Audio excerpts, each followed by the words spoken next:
As we resume, 7 months have now passed since Jaycee Dugard was taken from her mother, her sister, her life. That field trip she worried about, long over. Her 5th grade classmates have now graduated elementary school. Her mother is still pleading with everyone to keep on searching for her. She is coming home.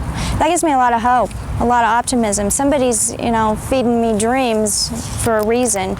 And by the way, her biological father had left the family, was never in Jaycee's life.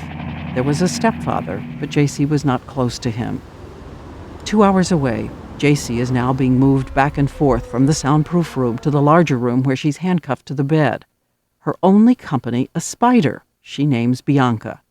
Then one day, Garrido says there's someone he wants her to meet, and he wants them to be friends. She enters the picture. Yes. Nancy. Nancy Garrido is his wife. They had met in a visiting room at Leavenworth Prison. He, a prisoner there, she visiting her uncle. She, a Jehovah's Witness. He talked to her about the Bible.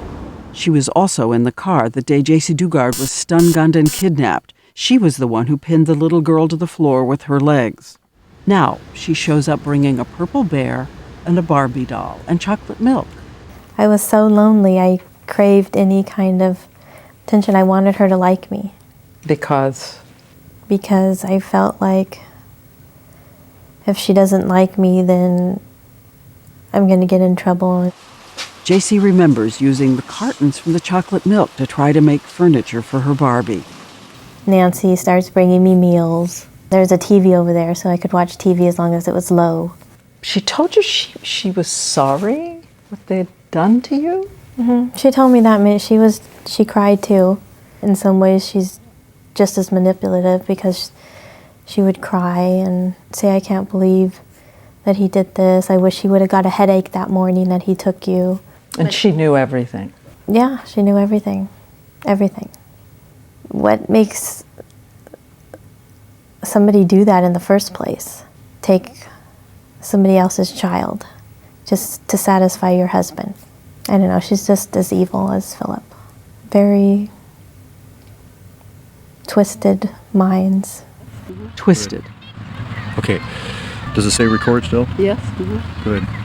Remember the video obtained by the prosecutors of Philip Garrido playing his guitar? Again, he is a convicted sex offender supposed to be monitored, at times even wearing an ankle bracelet. But here, he is singing at a children's playground. And holding the camera, his wife Nancy, who will furtively move it off him away to gather secret pictures of little girls playing. You got me real good? Yes.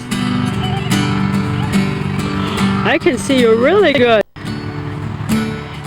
As we've said, later tonight, we will go to law enforcement and seek answers. When they are arrested, Nancy Garrido will also be charged with kidnapping and rape by force. We remember a moment from the courtroom. Philip Garrido, Nancy Garrido, in a jury box separated by their lawyers. And suddenly he looks at her and mouths the words, "I love you." Even as she kept scouting little girls for her pedophile husband, Nancy Garrido, like him, would alternate motherly concern with coldness and cruelty. Jealous. Very jealous of me for some reason. Like I wanted her husband to rape me. Very jealous and sick. She worked by day as an aide in a nursing home, but when Philip Garrido vanished for a month, she replaced him as jailer. A whole month, he's gone. Yeah, she said that he was on an island with a friend, but he was actually sent back to prison. For failing a drug test. So it's the two of you.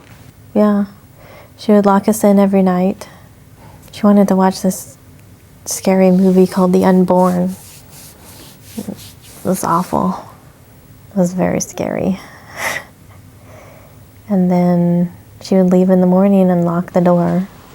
And the two of them also worked together to use Jaycee's love of animals to manipulate the little girl, giving her kittens that would then mysteriously vanish.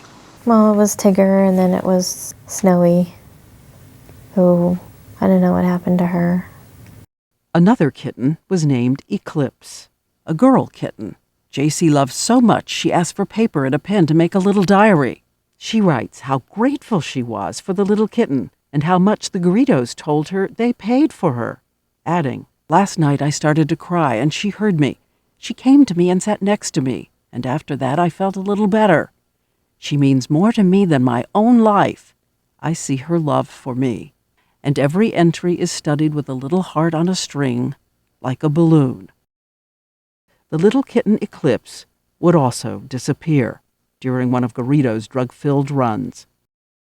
And when Garrido happened to notice that the little girl had signed her name, Jaycee, on that journal, I actually wrote my name, and I tore it out when he saw it. Because he said you had to. Yes, and that was the last time. The last time for 18 years she'd be allowed to write or speak her name. Losing her name and fighting to hold on to the memory of the face that is keeping her alive, her mom. I wanted to see her more than anything. And worried you'd forget. Worried I'd forget what she looked like or what she sounded like. Would she forget me? Would she want you after this?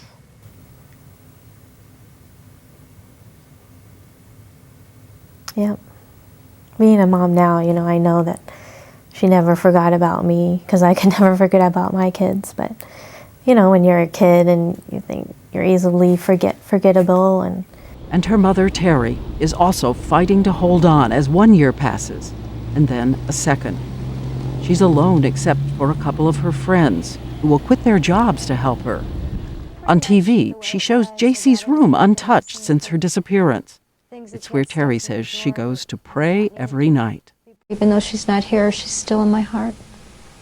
And when 34 months have passed, 1,029 days since Jaycee Dugard was kidnapped, the handcuffs occasionally come off, but she's still always locked in a bolted room.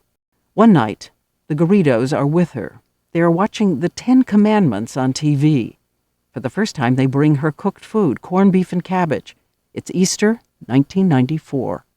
And then they tell you they think you're pregnant. Yeah. 4.5 months pregnant, 13 years old.